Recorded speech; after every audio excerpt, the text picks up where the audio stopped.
These are the DOF C500 LED video lights. For about $320, you not only get one, you get 3 of these units. A relative bargain, so let's go find out if they're any good. Hey fellow tech geeks, I'm Young John and welcome to First Look. Here we have video lights from a company I've never heard of called DOF.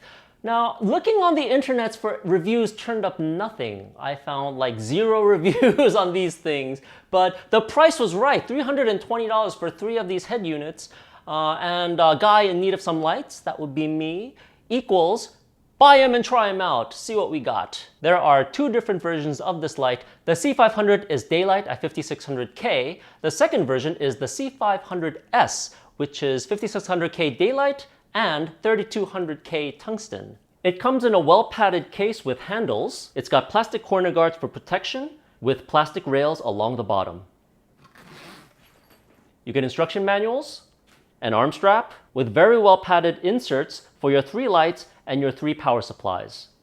I've taken the liberty of pulling a light out, and they say that you can mount it in 2 ways. One is on a ceiling like this, angled downwards, which is impractical if you think about it because the switch is in the back and you can't really turn this on unless you climb up a ladder. So we'll use it like a normal person and put it on a light stand, which is not included, so you're gonna need to have your own light stand. Actually, you're gonna need to have 3 light stands because you'll have 3 lights. There's a couple of ways to power up this light, but for instant gratification, you can start it up with the included power plug and the brick. Now, a little trick is to make a loop around the end here so that when you actually plug it in, the weight of the brick doesn't pull on the plug. You can hang this loop around one of the fasteners and keep this a little bit loose.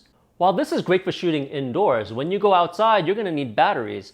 And by the looks of it, you can use V-mount batteries. The instructions are terrible. They don't tell you exactly what you can use with this stuff, but it looks like V-mount. The release is here, and there seems to be a second battery you can use. And I thought initially these are Sony NP series, but normally there should be 2 prongs sticking out, and there aren't. There are 2 holes. So if you know of a battery that has 2 prongs that you can stick in, because it does have a release here, then do let me know because I can't figure it out.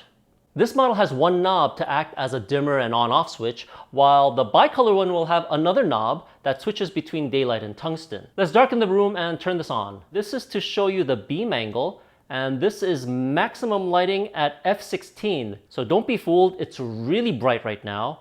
And I wanted to show you the 60-degree angle that this light shoots at. Now, if I was to stand in front of it, I would look like this. I am about 1 meter and standing in front of this light. It's so bright, I can't see beyond the light. I mean, I think I can sort of make out the camera. Maybe it's over there somewhere, only because I know I placed it there. But otherwise, I can't really see. It's really bright. It does come with a diffuser, and this should spread the light out a bit. You probably lose a stop or 2 of light, but it does spread it out more. So you're not relegated to only 65-degree spotlight, but you have a wider angle here. The shutter speed is 60 at 30 frames per second at f16 aperture. So this is with the diffuser, and this is without the diffuser.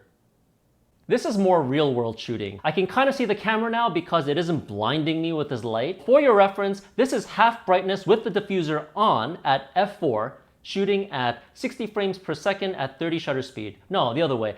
Shooting at 30 frames per second at a 60 shutter speed. The diffuser does make it softer, but without the diffuser, you're gonna get this strength. Ha! It is much brighter. You probably lose about a stop and a half or 2 stops with this diffuser on, but the light does become softer and it casts softer shadows too. They're pretty bright lights. They're at 4,280 lux. I forgot to mention that we were using ISO of 640 throughout this whole segment. Right now I'm being lit by 2 of these lights on my right and my left. They're not using full power and they both have diffusers on. You can tell by the shadows behind me there that, you know, it's kind of diffusing. It looks pretty soft. It's quite nice. It's not a harsh shadow. So these lights are then pretty bright, but there are a couple of issues. To keep costs low, the diffuser has a notch on them on either side so that you can basically just attach them like this. But this presents another problem. You can't aim this downwards. This will hit against the metal frame. So what you have to do is aim this up and put it into the secondary hole which is this way, and now you can aim it up or down or any way you want. But if you have a weak stand, it'll start tilting forward because of the weight. It's not very heavy to begin with, but you don't want to be using a flimsy light stand. The CRI, or the color render index, is only above 85. Now that's not very accurate compared to the more expensive LEDs, which are above 95. And then there's the dimmer knob. They have a small notch of plastic, which is like reading Braille, if you can even feel it, to tell you exactly where the intensity is. So I've had to put in a larger marker so I could see what I'm doing. The housing is all plastic, so you need to be really careful not to drop it or it might crack.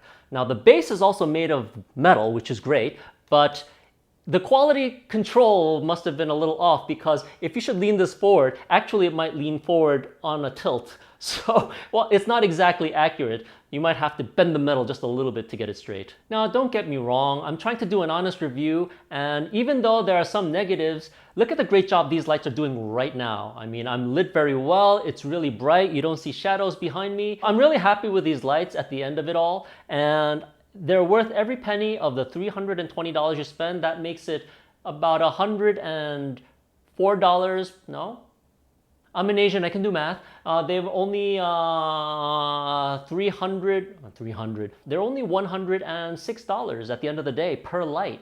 And for the light output that they're giving, you can't find a better light for a better price at what they're offering. You'll be spending hundreds of dollars more on each light to get something like this. It's like having a girlfriend walk you down the red carpet and everyone's jealous because she looks great and perfect and their hair is like this and the makeup is like that, but I don't need all that. It doesn't take much to make me happy as long as you do your job, as much as these lights are doing their job in lighting me correctly. Thank you very much for watching this video of the DOF video lights. If you enjoyed it, please click on the like button and please subscribe to First Look if you haven't yet already. I'll see you guys again next time.